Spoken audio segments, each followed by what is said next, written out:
Welcome to this week's episode of Timberwolves Weekly. We're your hosts. I'm Jessica McNeil. And I'm Olivia Grahowski. Timberwolves Weekly starts now. Team, and they need some really big rings. We need some really big rings. I got a really big team, man. What a time. Our men's tennis team now stands 9-8 overall and 5-4 in the GLIAC after completing their season this past weekend. They began on Wednesday by taking on Wayne State, where they fell 5-4 to the Warriors. The three doubles matches features a pair of tight matches at the top of the lineup. After Wayne State picked up an 8-3 win in the number 3 match, the final two contests came right down to the end. Northwood earned a 9-7 win at the number 1 match to level the score 1-1, leaving the number 2 match on the court. The contest went to a tiebreaker, which was won by Wayne State to give the Warriors a 2-1 advantage heading to singles. In singles, the two teams split the 6 matches. Northwood came out on top in 3 matches and the Warriors in the bottom 3 flights. Wayne State won at the number 6 and number 4 matches, but Northwood responded with wins at number 1 and number 2 singles to cut the Warriors down 4-3. Wayne State then clinched the overall win with a victory at the number 5 match. Northwood rounded out the day with a victory at the number 3 position. Sebastian Iguez and Austin Woody each went 2-0 on the day to lead the way for Northwood.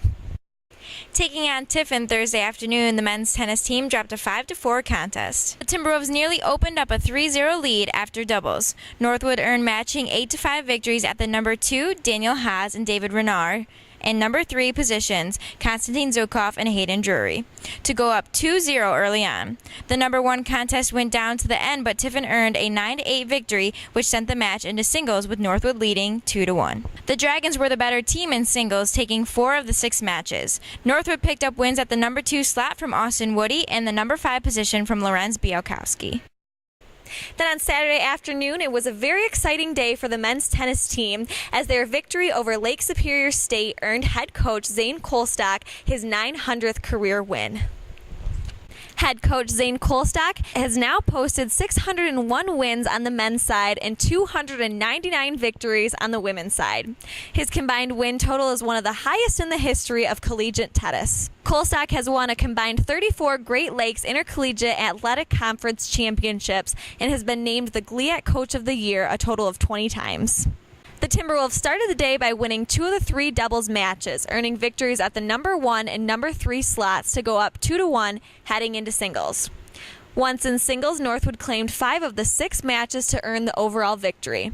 Sebastian Iguez, Austin Woody, and Konstantin Zukov all went 2-0 to lead the way for the Timberwolves. The men's tennis team finished their regular season with a road win over Michigan Tech 6-3. In doubles, Northwood earned a 2-1 lead. The Timberwolves started the day with an 8-2 victory at the number 3 slot. The two teams each won 8-4 matches at the top of the lineup. Northwood earned the win at the top slot while the Huskies took the number 2 match. Northwood went on to win 4 of the 6 single matches to close out the match. Northwood earned victories at the number 1, number 2, number 5, and number 6 positions to close out the match. On the day, Sebastian Iguez and Austin Woody went undefeated to lead the way for the Timberwolves.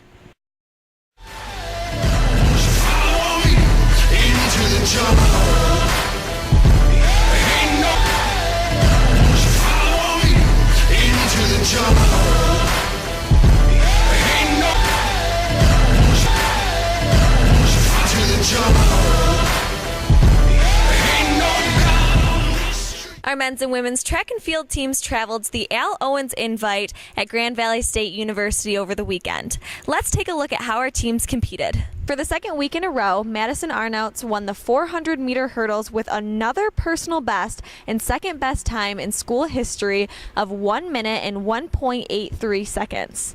This time is also an NCAA provisional qualifying time. Elena Meadows also posted a Provo mark and won the long jump with the jump of 5.87 meters. In addition, Elena Meadows broke her own school record of 5.69 meters set earlier this season. Kara Young ran a personal best of 12.23 seconds in the 100-meter dash preliminaries before running 12.46 seconds to finish 5th.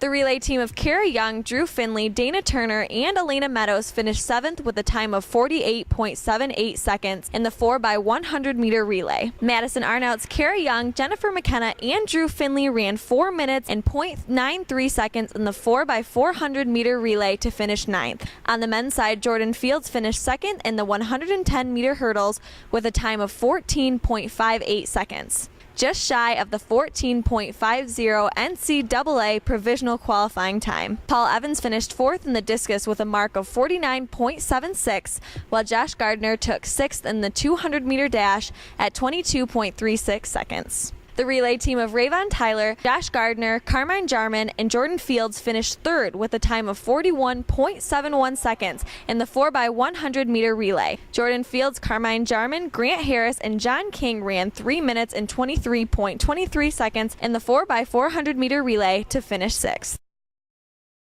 That don't kill me, can only make me stronger. I need you to hurry up now, 'cause I can't wait. Our women's golf team placed fourth at the GLIAC Championships held at Grand Valley State University over the weekend. The course played is a 6,065-yard par 72. The Timberwolves shot team scores of 320, 323, and 318 to finish at 961 overall. Marlies Kleckner-Alt led the way for the Timberwolves once again. The senior shot rounds of 76, 76, 79 to finish in ninth place. Grace Cannon was 20th overall at 243. At the conclusion of the event, senior Marlies Kleckner-Alt was placed on the second team All-GLIAC, while junior Grace Cannon was named honorable mention. From all intellect and let the rhythm affect to lose the inhibition. Follow your intuition, free your inner soul and break away from tradition. 'Cause when we be out, girl, it's pulling me out. You wouldn't believe how we wild. We burn it till it's burned out, turn it till it's turned out. The softball team completed their season over the weekend, standing 16-26 overall and 7-19 in the GLIAC. They took on Lake Erie, Ohio Dominican, Tiffin, and Ashland. Beginning on Thursday, the softball team fell to Lake Erie. Northwood lost 5-1 in Game 1 before losing 9-1 in 5 innings of Game 2. Riley Ostapovich finished 2 for 3 in the loss, and Vanessa Ewing struck out 5 batters in the circle and is now 5-10 on the year. Jenny Wantorsic finished with a home run, while Andrea Giedel and Marissa Tiano each registered a pair of hits in the game. On Friday afternoon, the softball team fell 9-3 and 5-4 to Tiffin. Tiffin scored 5 runs in the first and 4 in the second to get out an early 9-0 advantage. Despite out-hitting the Dragons 8-5, Northwood left 11 runners on base. Tiano finished 2 for 3 with a run scored, while Giedel went 2 for 4 with a pair of RBIs and scoring a run. In Game 2, Tiffin plated 1 in the second and third before Northwood scored 3 runs on 3 hits in the fourth. Tiffin out-hit Northwood 9-6 in Game 2. France finished with a pair of hits and an RBI, while Wantorsic and Galuski each added an RBI. Then on Saturday, our softball team fell to Ohio Dominican 2-0 in Game 1 and 5-3 in Game 2. In Game 1, Vanessa Ewing struck out 8 batters and allowed just 5 hits in the circle. Jennifer Wantorsic finished 2 for 3 in the loss. In Game 2, Megan Franz finished 3 for 3 with a run scored, while Marissa Tiano added a pair of hits in the loss. Sunday afternoon, the softball team closed their season with a pair of losses to Ashland. Northwood dropped Game 1 4-0 before extending Game 2 into extra innings to then fall 8-5. Northwood wasn't able to generate much offense in Game 1, only finishing with 3 total hits. Haley Diavalar registered a double. For Game 2, Ashland out-hit the Timberwolves and tallied 5 errors to 4 for Northwood. Both teams left a significant amount of runners on base, as Northwood left 10 and Ashland left 13 stranded. Ostapovich, Franz, Giedel, and Diavalar each recorded a double in the final game of the season. Wantorsic finished 2 for 3, and Ostapovich added a pair of runs and an RBI in the contest. That don't kill me, can only make me stronger. I need you to hurry up now, 'cause I can't wait much longer. I know I got to be right now, 'cause I can't get much stronger. Man, I've been waiting all night now. That's how long. In the past week, the baseball team has taken on Grand Valley State University and Wayne State. They now improved to 21-17 overall and 11-9 in the GLIAC. Starting on Wednesday afternoon, the baseball team split to Grand Valley State University. The Lakers out-hit Northwood 12-9 in the game, but the Lakers committed 3 errors, which led to 4 unearned runs for Northwood. The Lakers also left 11 runners on base compared to Northwood at 4. Cody Kuznicki led the way for Northwood at the plate, going 2 for 4 with a home run, 2 runs scored, and 3 RBIs. Nick Barrientos had 2 hits, a run scored, and an RBI. Larry Wood overcame a slow start to pick up his second win of the season. He allowed 2 earned runs in 4 innings of work. Matt Stoikov got the final 3 outs of the game to earn his first save at Northwood. Northwood ended up with just 2 hits in Game 2, while Grand Valley ended up with 10 hits. Both teams had 2 errors and 7 runners left on base. Logan Metters pitched well for Northwood in the loss with a no decision. He allowed 1 unearned run in 6 1/3 innings of work, allowing 6 hits and 2 walks. Then on Saturday, the baseball team picked up matching 8-4 victories over Wayne State University. Game 1 saw the Timberwolves get on the board in the first inning with a run. Wayne State responded with a pair of runs in the 3rd inning, only to see the Timberwolves tie the game at the bottom of the inning. After the Warriors went up 4-2 after 4 innings, Northwood used big 5th and 6th innings to earn the victory in the 7-inning contest. Northwood got a 2-run homer from Cody Kuznicki to tie the game in the 5th inning. The Timberwolves then put the game away in the 6th inning with 4 runs thanks to 3 hits and 3 walks. Cody Kuznicki had a home run, 2 runs scored, and 3 RBIs. Connor Foley had 2 hits, 2 runs scored, and an RBI. Nick Black had 2 hits and an RBI for the Timberwolves. After a couple of tough innings, Brogan Fisher finished strong to pick up the win on the mound. He went all 7 innings, allowing 8 hits and 4 runs, while striking out 5 for his second win of the season. In Game 2, Northwood also got on the board in the 1st inning. The Warriors tied the game in the 3rd inning, but the Timberwolves went back on top with a run in the 4th to lead 2-1 heading into the 5th. That's when Northwood broke the game open, plating 5 runs on 4 hits to go along with 3 walks. Wayne State got back into the game with a 3-run 6th inning to make the score 7-4. The Timberwolves got the lead back up to 4 runs with a run in the 6th, which proved to be the final of the game. Connor Foley led the Timberwolves offense with 3 RBIs. Nick Barrientos went 2 for 2 with a run scored and an RBI. Alex Lewandowski picked up his 5th win of the season, allowing 1 earned run in 5 1/3 inning of work. Sean Larner was outstanding, allowing no runs on 1 hit in 3 2/3 innings to pick up his 5th save of the season. On Sunday afternoon, the baseball team completed a series sweep against the Warriors. Northwood took Game 1 4-2 before posting a 2-1 victory in Game 2.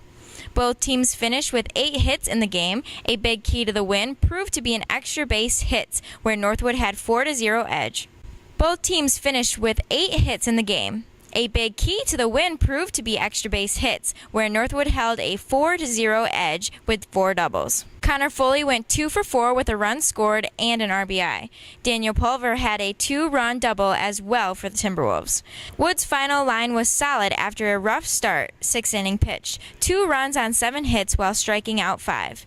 Matt Stoikov got the final 3 outs of the game to pick up his 2nd save of the season. In Game 2, Northwood was out-hit by Wayne State 10-5, but extra base hits proved once again to be the key to the contest. Northwood had 2 extra base hits, a home run by Cody Kuznicki, and a triple by Hardy. Both of those hits led directly to runs. Wayne State University ended the game with 9 singles and 1 double. Kuznicki went 2 for 2 with a home run, a run scored, and 2 walks. 7 different pitchers combined to allow 1 run in 9 innings, with Dylan Roberts picking up his first win at Northwood. Stoikov pitched the final 2 innings to pick up his 2nd save of the day and 3rd of the season. Now for our Athletes of the Week. On the women's side, our Athlete of the Week comes from the women's golf team. Congratulations, Marlies Kleckner-Alt.